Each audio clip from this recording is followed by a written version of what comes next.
Terus kita tahu semua nabi itu punya mukjizat, ya, semua nabi itu punya apa? Mukjizat.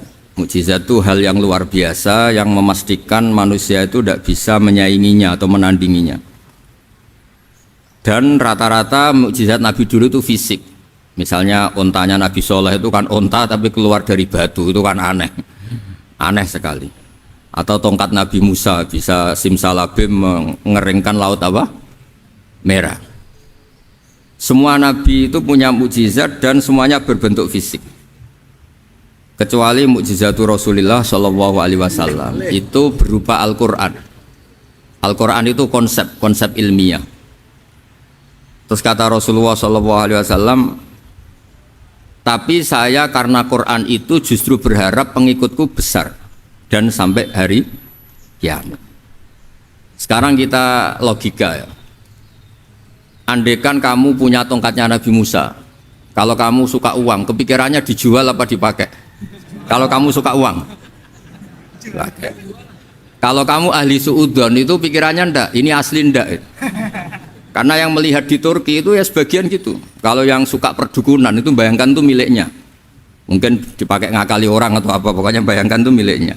Kalau yang kolektor pikirannya itu nanti ini laku berapa. Tapi kalau peneliti mungkin pikirannya itu ini asli apa enggak?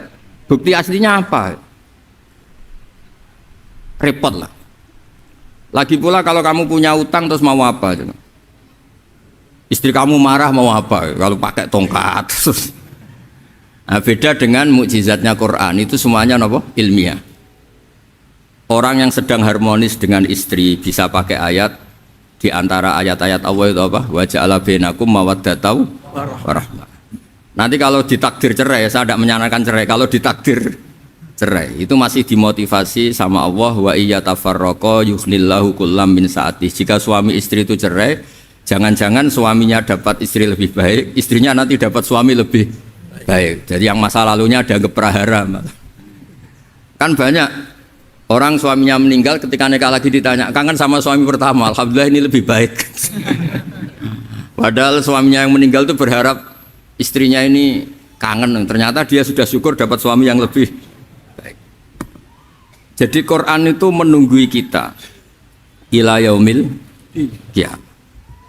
Kita tidak bunuh diri, itu ya barokahnya Quran. Karena problem apapun kita dinasihati apa sabar, apa dinasihati sabar.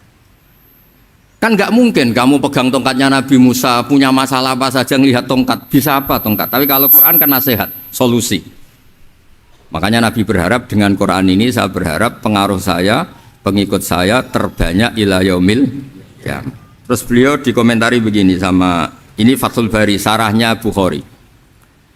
Al-muradu anna mu'jizatil anbiya inqaradat binqiradi a'sorihim falam yusyahidha illa man hadaraha. Problem mukjizat nabi-nabi dulu itu kan fisik, sehingga yang tahu kalau Nabi Soleh punya unta yang ajaib itu yang tahu ya hanya yang hadir saat itu.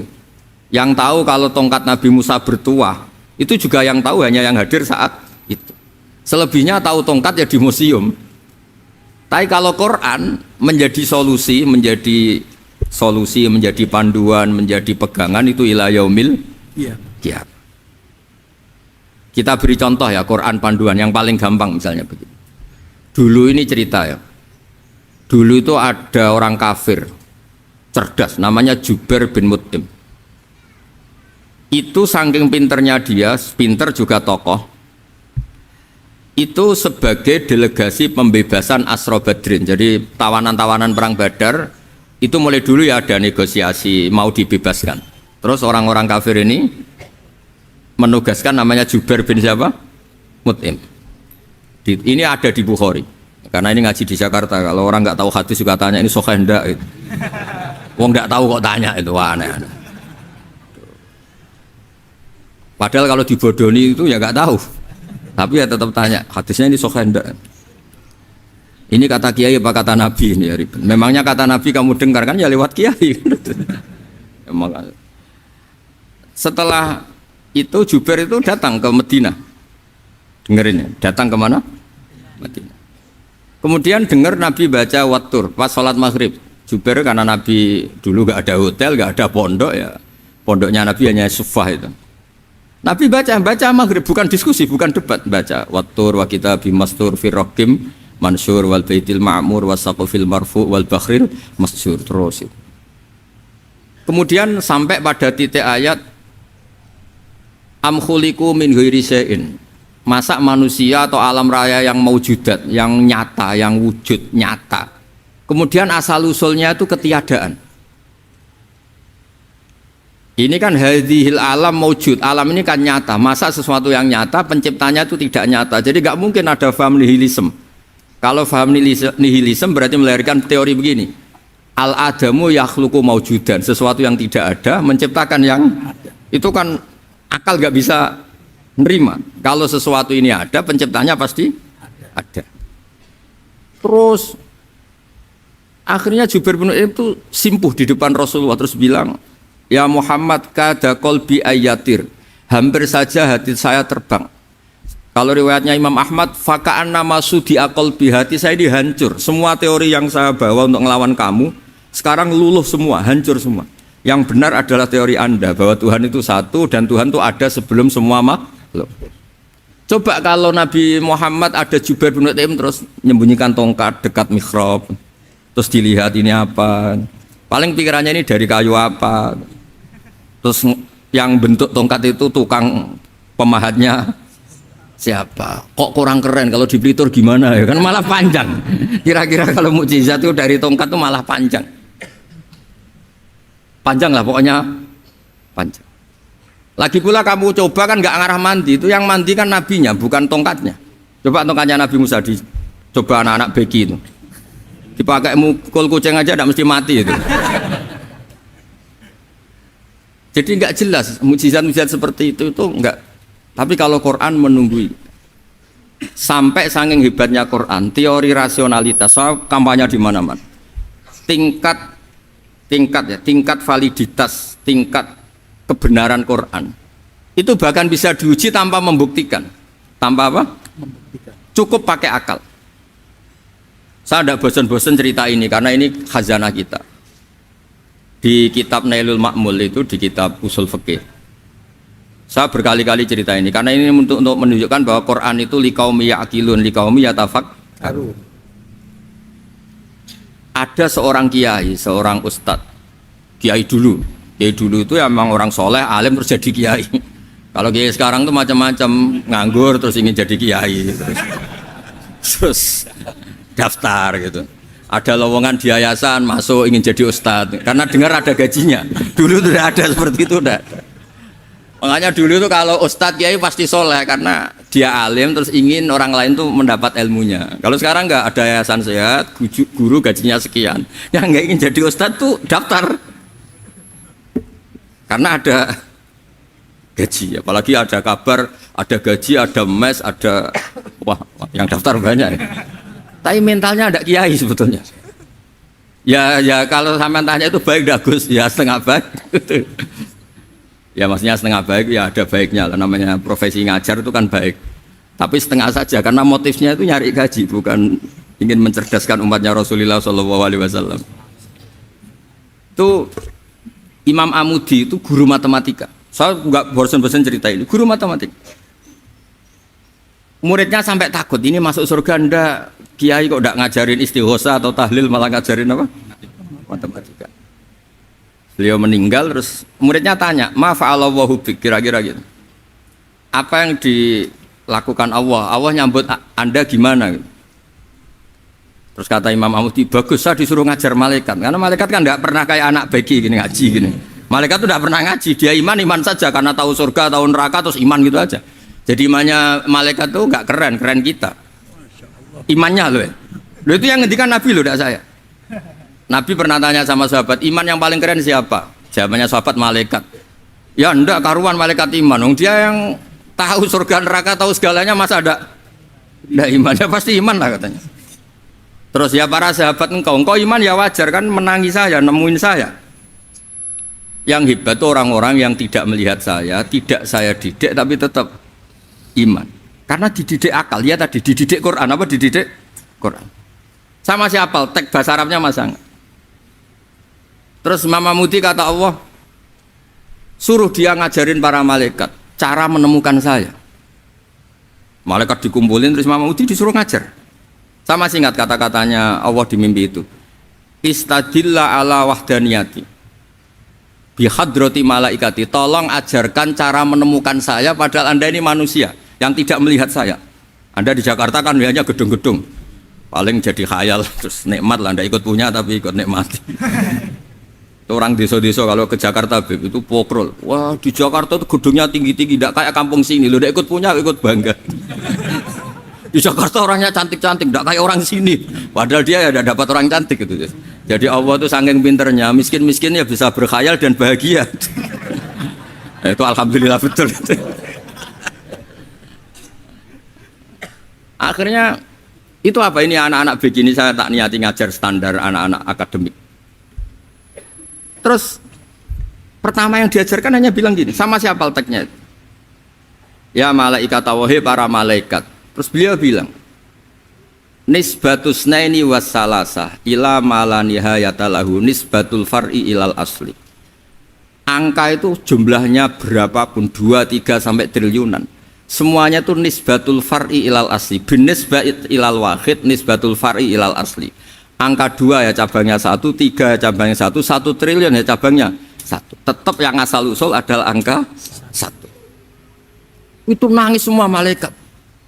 Cara Jawa itu mandekman kue iman kaya imanku. Makanya imannya umat Rasulullah Shallallahu Alaihi Wasallam itu PD-nya yakinnya kayak imannya malaikat. Kalau Tuhan itu 1, karena angka agak bisa dimulai kecuali dengan angka 1. Makanya nisbatus naini wassalasah ila mala nihayatalahu iku nisbatul far'i ilal asli. Semuanya itu nisbatnya cabang ke induk. Berarti semua alam raya ini tetap asal usulnya 1, yaitu qul huwallahu ahad. Nah, itu namanya akal. Umatnya Rasulullah itu ditinggali mukjizat akal lewat panduan Quran, sehingga meskipun kita tidak menangi Rasulullah, tidak menangi sahabat, kita tidak tahu malaikat Jibril, tapi cara iman kita ini tidak kalah keren. Yakin hakul yakin. Terus kedua, gambar. Kamu gambar rumah, gambar hewan, gambar apa saja, mesti dimulai 1 titik. Entah gambar kamu bagus, entah jelek, tetap dimulai 1 titik. Nah, titik ini namanya nuqtatul wujud. Semua alam raya dimulai dari 1 titik, yaitu nuqtatil wujud. Makanya Quran dimulai bismillah, dan bismillah itu dipilih sama Allah pakai pertama ba itu ada titik. Itu kata semua ulama. Itu titik itu singkatan dari bi kana makana wa bi yakunu mayakun. Karena saya semuanya ada. Bi itu karena saya. Jadi makanya santri-santri bagi tidak usah bayangkan kamu jadi wali terus bisa terbang ke Mekah, tidak usah.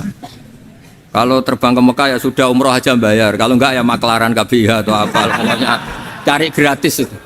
Ya gratis kan, dapat orang 10 gratis 1. Terus orang enggak umroh-umroh dirayu-rayu supaya umroh. Repot. Itu pelanggaran fikih itu. Kalau orang punya utang itu wajibnya hanya utang dulu gitu. Wah repot. Saya itu juga sering bingung di kampung-kampung. Gus sama umroh. Kenapa? Dapat gratisan. Minta uang saja buat nyaur utang, nggak boleh. Wah, secara fikih yang wajib itu nyaur utang bukan umroh. Nggak boleh Gus diminta uang, nggak boleh, harus umroh. Udah gitu saya ini bingung Gus mau umroh, nggak nikmati. Kenapa? Disuruh ngajar Gus. Repot semua kalau ibadah mergawe ya gini bingung semua. Ya saya mohon anak-anak BK semua yang seneng Quran itu harus seneng sampai kayak saya sehingga tahu. Istidlal mencari Tuhan dengan cara tauhid yang berbasis akal itu sedzahir imannya malaikat. Jika di klasmen iman itu manusia ulul ilmi, kita yang nekuni ilmu itu nomor 1 prakteknya. Karena nomor 1 itu Allah karuan kan syahidah wa, Allah kan gak tertandingi syahidah wa annahu la ilaha illallah. Terus wal malaikatu, malaikat kan karuan karena langsung menyaksikan surga. Dan ketiga apa? Wa ulul ilmi. Berarti prakteknya kan nomor 1. Kalau kompetitornya semuanya manusia, ulul ilmi nomor berapa? 1 kan? Nah nomor 3 kan dari Allah, malaikat, ulul ilm. Berarti kalau kompetisinya antar manusia nomor berapa? 1 kan? Nah kenapa ulul ilmi di nomor 3 kan tapi dari Allah, malaikat, ulul? Kerennya kayak apa? Karena cara iman ulul ilmi itu enggak ada ragunya sama sekali. Kamu ragu enggak kalau 2 itu cabang dari 1, asalnya 1? Enggak pernah kan ragu kan? Semua gambar seruat apapun dimulai dari 1 titik, ragu enggak? Enggak kan? Nah, imannya umatnya Nabi karena dipandu oleh Quran itu seyakin itu, sehakul yakin itu. Nah itu terus Jubair bin Mut'im jadi iman. Am khuliqu min ghairi syai'in am humul khaliqun. Terus kata Allah lagi, kalau kamu tidak percaya saya yang bikin langit bumi ya gampang dong, kamu saja yang ngomong kalau kamu yang bikin. Paling orang sepakat kamu stres. Terus hanya ayat gitu, am khalaqus samawati wal ard.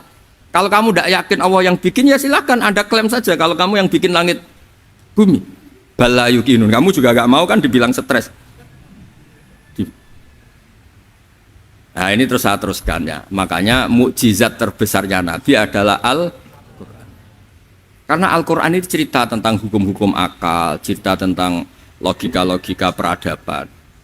Misalnya logika peradaban, contoh paling gampang. Di Quran itu ada sekian ayat yang Allah cerita peradaban. Misalnya wa ahsinu innallaha yuhibbul muhsinin. Itu dikutip terus kemudian disimpulkan dalam peradaban. Kata Sayyidina Ali karramallahu wajhah ngendikannya gampang. Ahsin man syi'ta takun amira. Kamu berbuat baik saja sama seseorang, maka otomatis kamu akan jadi pemimpinnya. Ada orang nggak tamat SD, nggak tamat papa, gobloknya minta ampun. Tapi karena gaji seorang pakar, oh kamu tak gaji 1 bulan 1 miliar, perusahaan saya jadikan besar, itu dikongkan ngalor ngidul ya nurut, hanya karena dia ihsan. Terus wastaghni amman syi'ta takun nadhira. Saya ulang lagi, wastaghni amman syi'ta takun nadhira. Dan kamu jangan butuh orang lain, siapapun dia, maka kamu akan setara.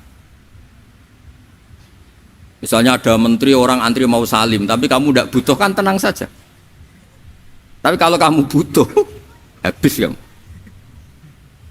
Ya kan, kamu tidak butuh seseorang, maka kamu posisinya akan setara. Kamu harus sopan karena punya utang jasa. Kalau nggak punya apa-apa kan setara. Ya enggak. Misalnya kamu jajar rektor atau jajar menteri, jajar apa saja. Kalau kamu tidak punya utang kan, kamu jajar menteri tidak punya utang. Sama jajar satpam tapi punya utang, takut mana?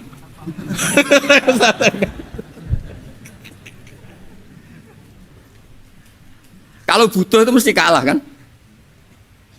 Ada pejabat misalnya nggak begitu cantik sama perempuan cantik yang kamu butuh ingin dicintai, takut mak. Padahal nggak jelas orang ini pangkatnya apa, nggak jelas. Jadi dalam hukum sosial itu kata Sayyidina Ali, wastaghni amman syi'ta takun nadhira. Kamu jangan butuh seseorang maka kamu akan setara. Terus yang terakhir, wahtaj ila man syi'ta takun asiro, asiro pakai sin. Dan silahkan butuh seseorang, maka kamu akan jadi budak dia. Ya coba misalnya Anda seorang profesor, seorang alim, seorang getop, misalnya mencintai janda di ujung kampung sana, jalan kaki 2 kilo. Padahal itu gak tamat SD, tapi gara-gara seneng,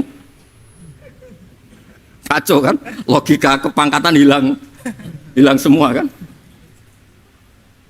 Jadi itu hukum peradaban. Itu mewakili isi-isi sosial yang diterangkan Quran. Ya, jadi paketnya 3 tadi ya. Ahsin man syi'ta takun amira. Kamu berbuat baik sama seseorang maka kamu bisa memimpin. Wastaghni amman syi'ta takun nadhira. Kamu jangan butuh seseorang maka kamu akan setara. Mbok kamu ketemu orang terkaya di dunia. Ya ketemu orang terkaya di dunia, kamu jejer, kamu tidak butuh dia. Tenang kan bisa setara kan? Tapi kalau butuh, harus sopan, ngajukan proposal, harus berakhlak karimah. Makanya sekarang, Anda kok berakhlak kenapa? Ternyata mau nyalek. Biasanya Anda berakhlak kok berakhlak. Ada apa ini? Makanya guyonan di Rembang itu, Beb Husein itu. Kalau ada orang mendadak sopan sama temannya, temannya curiga, kok tumben sopan, mau utang ya?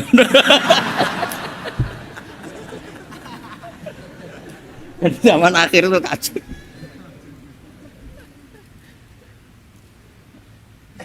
Ya di semua daerah gitu ya sama Pak Rektor ya. Kalau ada teman biasanya nggak sopan kok sopan, itu temannya curiga.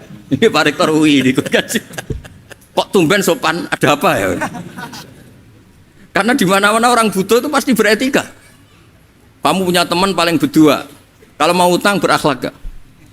Atau misalnya kamu punya adik cantik terus punya teman berdua, kalau cinta adik kamu berakhlak gak? Biasanya nggak sama sekali gak berakhlak. Gara-gara butuh menjadi berakhlak.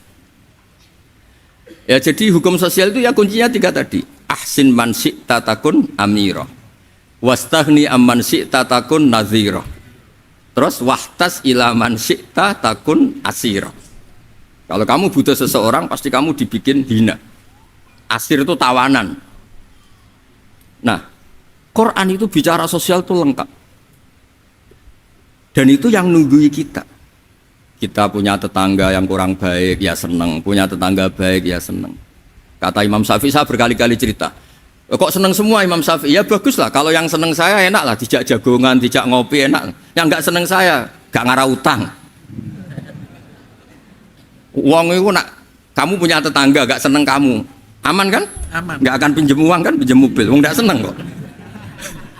Makanya Imam Syafi'i itu kalau ngedikan luar Syafi'i, diceritain orang, ya Aba Abdillah bagiannya, ya Aba Abdillah orang itu gak seneng kau, bagus lah. Loh kenapa bagus? Waman asa'a ilaika faqad atlaqaka. Orang yang gak seneng kamu maka membebaskan kamu. Gak akan pinjam uang, pinjam mobil, gak akan ganggu waktu kamu, kan gak seneng. Justru yang seneng-senengi masalah pinjam terus. Imam Syafi'i itu orang yang anggap dunia itu selesai. Ada yang cerita, ya Aba Abdillah, orang yang tadi cium tangan engkau, yang hormat engkau, di luar maki-maki engkau, ngerasain engkau, ngata-ngatain engkau. Ya bagus lah. Kok bagus gimana? Berarti saya wibawa, depan saya tidak berani. Berarti saya wibawa, di depan saya tidak berani. Berarti itu makomnya sudah kulillah sumadarhum fi khawdihim yal'abun. Sudah dunia itu selesai, sudah agak penting semua. Nah, itu kalau kamu anak-anak bagi ahli Quran sudah ayatnya kulillah sumadarhum fi khawdihim yal'abun. Sudah lihat Allah saja agak penting, makhluk-makhluk itu udah makhluk semua agak penting, sepenting Allah. Nah kita ini ditunggoni mukjizat seperti itu. Bayangkan misalnya kita ditunggoni tongkatnya Nabi Musa. Saya ngajar di sini terus ini tongkat. Terus nanti yang tanya, Gus itu kayu apa Gus? Nanti yang kolektor tanya itu harganya berapa Gus? Ruwet apa? Terus yang ahli suudon itu asli gak Gus? Wah. Yang ahli suudon kan mesti tanyanya gitu, itu asli enggak Gus? Repot-repot pokoknya. Tapi kalau Quran kan jelas, kenapa? Jelas. Ya terus saya teruskan.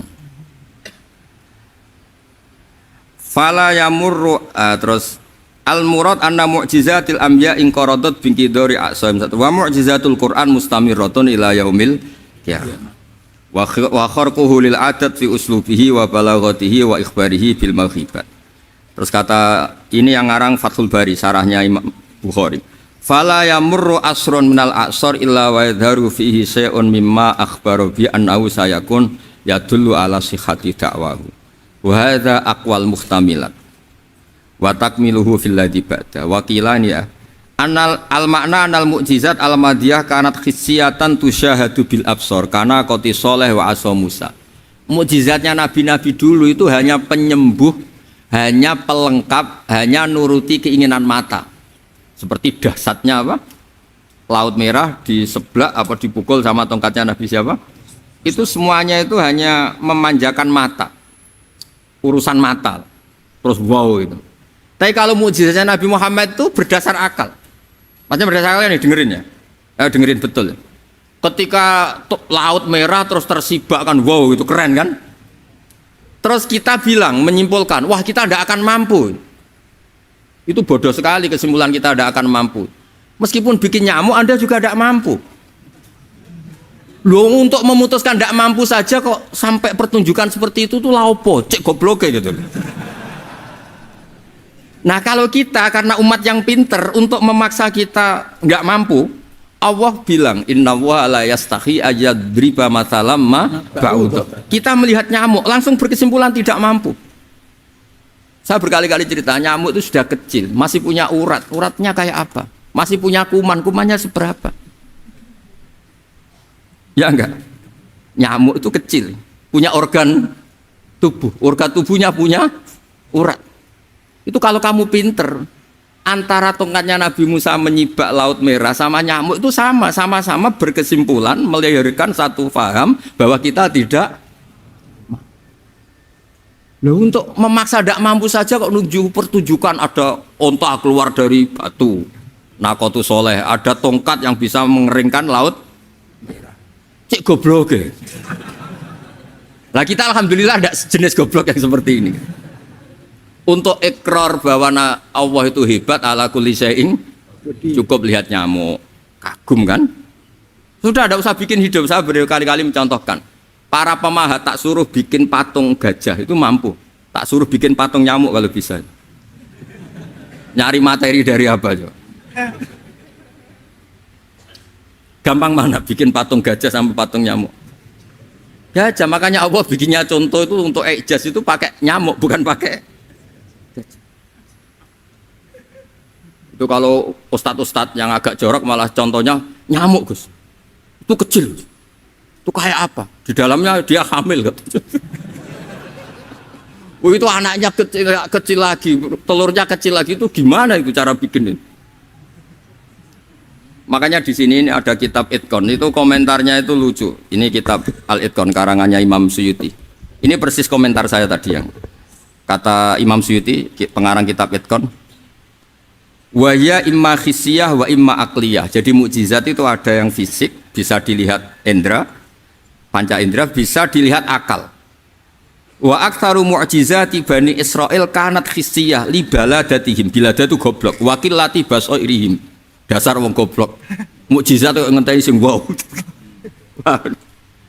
Maksudnya dasar wong untuk ngakui Allah hebat saja kok nunggu hal-hal yang seperti itu gitu. Paham ya? Mergo likil lati napa aklihim.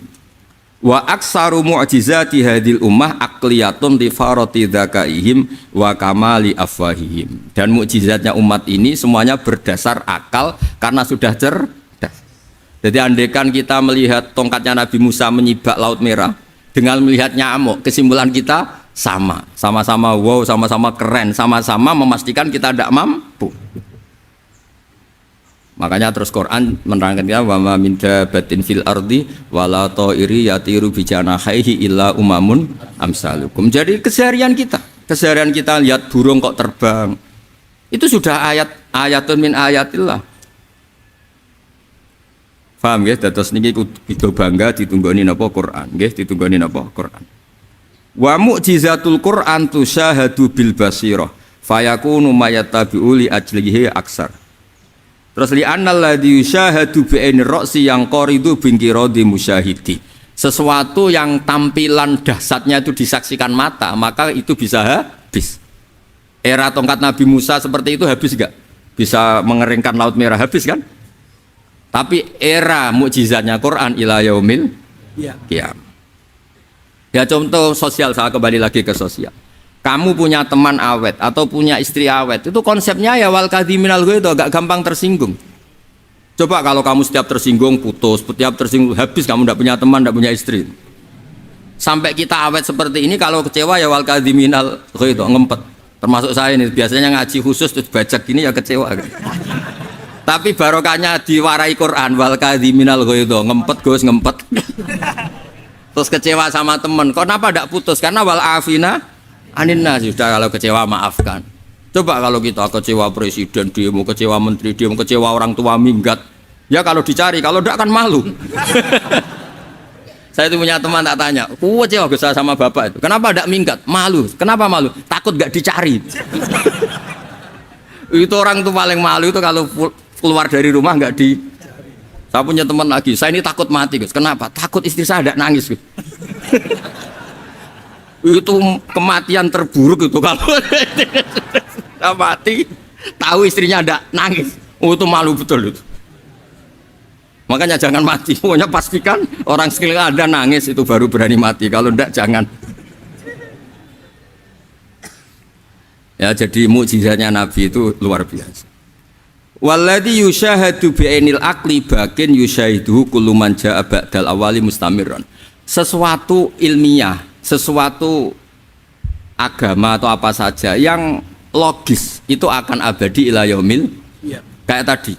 Ketika kita kecil diajari apa? Wujud, qidam, baqa, mukhalafatul hawadisi, qiyamuhu binafsihi wahdaniyat qudrat iradat. Itu ila yaumil qiyamah. Karena kita pasti punya logika tadi. Masa alam raya yang maujud didahului ketiadaan. Kemudian ketiadaan ini kita rumuskan, ketiadaan inilah yang bikin alam raya. Di mana-mana nihilisme, ketiadaan ya layu asfiru syai'an, namanya tiada ya tidak punya akibat apapun. Yang punya akibat apapun ya sesuatu yang wujud. Loh itu kan ila yaumil kiamah, sampai kapanpun teori itu akan nunggui kita ila yaumil kiamah. Tapi kalau tongkat Nabi Musa ketika kita tidak melihat kan punya alasan tidak ngandel, Musa tidak tahu. Tapi kalau kamu seperti ini, orang paling mulhid sekalipun, paling ateis sekalipun, terus ditanya, bisa enggak Anda mulai angka di luar angka 1? Tidak bisa kan? Makanya benar Imam Amudi tadi ketika diminta Allah, istadilla ala wahdaniyati bi hadrati malaikati, tolong ajarkan kenapa manusia begitu yakin kalau saya ini satu, padahal mereka tidak melihat saya. Terus beliau ngendikan apa? Nisbatus naini wassalasa ilal wahid nisbatul far'i ilal asli. Angka 2, 3 sampai enggak terbatas, semuanya dibanding angka 1 itu nisbatul far'i ilal asli. Semuanya itu cabang dari angka 1. Itu mbok siapapun enggak usah ditunggoni nabi, enggak usah ditunggoni wali. Logikanya akan seperti itu. Itu yang dimaksud apa? Walladzi yusyahadu bainil aqli bakin yusyahidu kul man ja'a badal awal mustamir. Ya ini masih ada waktu seperempat, ini ijazah. Kalau ijazah enggak boleh tanya, ijazah ini